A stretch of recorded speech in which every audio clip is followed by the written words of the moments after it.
जीवन का आनंद बहुत समय पहले की बात है।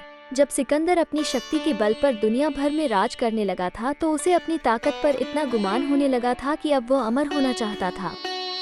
उसने पता लगाया कि कहीं ऐसा जल है जिसे पीने से व्यक्ति अमर हो सकता है। देश दुनिया में भटकने के बाद आखिरकार सिकंदर ने उस जगह को खोज लिया जहां पर उसे अमृत प्राप्त हो सकता था। वो एक पुरानी गुफा थी जहां पर कोई आता जाता नहीं था।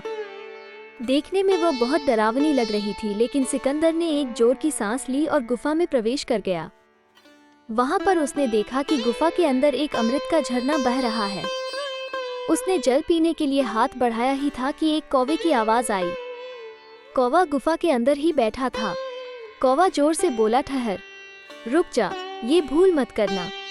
सिकंदर ने कौवे की तरफ देखा। वो बड़ी ही दयनीय अवस्था में था। पंख झड़ गए थे, पंजे गिर गए थे, वो अंधा भी हो गया था। बस कंकाल मात्र ही शेष रह गया था। सिकंदर ने कहा, तू कौन होता है मुझे रोकने वाला? मैं पूरी दुनिया को जीत सकता हूँ, तो यह अमृत पीने से मुझे कैसे रोकता है? तब कौवे ने आंखों से आंसू टपकाते हुए बोला कि मैं भी अमृत की तलाश में इस गुफा में आया था और मैंने जल्दबाजी में अमृत पी लिया। अब मैं कभी मर नहीं सकता, पर अब मैं मरना चाहता हूँ लेकिन मर नहीं सकता। देख लो मेरी हालत। कौवे की बात सुनकर सिकंदर देर तक सोचता रहा। सोचने के बाद फिर बिना अमृत पिए ही चुपचाप गुफा से बाहर वापस लौट आया। सिकंदर समझ कि जीवन का आनंद उस समय तक ही रहता है जब तक हम उस आनंद को भोगने की स्थिति में होते हैं। सीख: जीवन में हमें हमेशा खुश रहना चाहिए।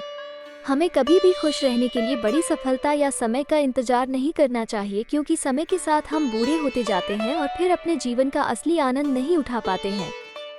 बाबा जय गुरुदेव के वचन और भजन रोजाना सुनने के लिए गुरु के वचन चैनल को सब्सक्राइब करें, लाइक करें, शेयर करें।